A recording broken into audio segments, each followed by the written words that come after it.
मुझे लगता है ये दोनों भाई पूरे महाराष्ट्र को बेवकूफ बना रहे। मेरी भविष्यवाणी है कि दोनों भाई कभी भी एक साथ नहीं आएंगे।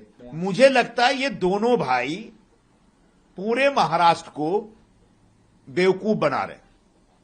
मेरी भविष्यवाणी है कि दोनों भाई कभी भी एक साथ नहीं आएंगे। और अगर मेरी भविष्यवाणी गलत साबित हो तो मैं कह देता हूं कि दोनों भाई कभी साथ आए भी तो दोनों को नुकसान होगा, दोनों को घाटा होगा। क्योंकि आज जो राज ठाकरे को जो वोट मिलता है वो एंटी उद्धव ठाकरे मराठी वोट मिलता है। जैसे ही राज ठाकरे उद्धव ठाकरे से हाथ मिलाएंगे, एंटी उद्धव ठाकरे वोट राज ठाकरे को नहीं मिलेगा। वो वोटर एक दूसरा पर्याय ढूंढेगा, दूसरा विकल्प ढूंढेगा। वो हमको मिलेगा या फिर बीजेपी के पास जाएगा, कांग्रेस के पास भी जा सकता है। बिल्कुल उद्धव ठाकरे को एंटी राज ठाकरे वोट मिलता है, मराठी वोट की बात मैं कर रहा हूं।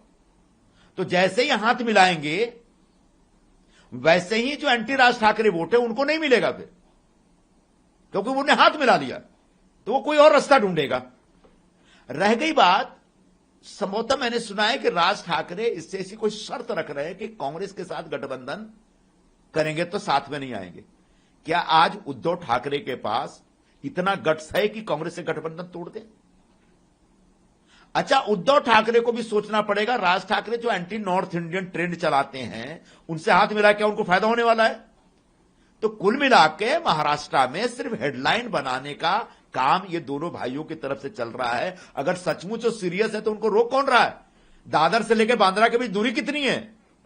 कुछ किलोमीटर की। तो ये एक तमाशा है, दिखावा है। इसका राजनीतिक रूप से इसमें कोई भी तथ्य नहीं है। सर, एक तरफ उद्धव ठाकरे और राज ठाकरे के साथ में आने की बात हो रही है, दूसरी तरफ अजीत पवार और शरद पवार दोनों पार्टी मर्जर की कयास लगाए जा रहे हैं। कल पूना में भी दोनों पार्टियों के प्रोग्राम है। किस तरह से देखते हैं? क्या मुझे नहीं लगता कि ये दोनों पार्टियां भी एक आएंगे। और अगर दोनों पार्टियां एक आती है तो दोनों पार्टियों की विचारधारा एक है, दोनों पार्टियां एक दूसरे के पूरक ही हैं, तो आ सकती हैं, हमको कोई ऐतराज नहीं है। लेकिन क्या शरद पवार जी का नेतृत्व अजीत पवार जी पुनः स्वीकार करेंगे? क्या अजीत दादा का नेतृत्व सुप्रिया ताई स्वीकार करेंगी?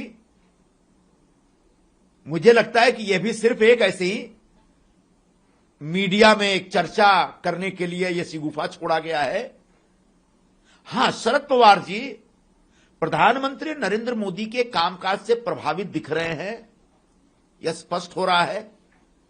भारतीय जनता पार्टी या एनडीए की सरकार ने जिस तरीके से सुप्रिया ताई सुले को एक बहुपक्षीय संसदीय मंडल दल का नेतृत्व करने का एक मौका दिया, वो एक अच्छी शुरुआत है विरोधी पक्ष को साथ में लेकर चलने का। और उस हिसाब से अगर ये दोनों पक्ष एनडीए के करीब अगर शरद पवार जी आते हैं तो अपने आप में खुशी की बात होगी। हां, इतना मुझे पता है कि अब उनका मन एमवीए में नहीं लगता।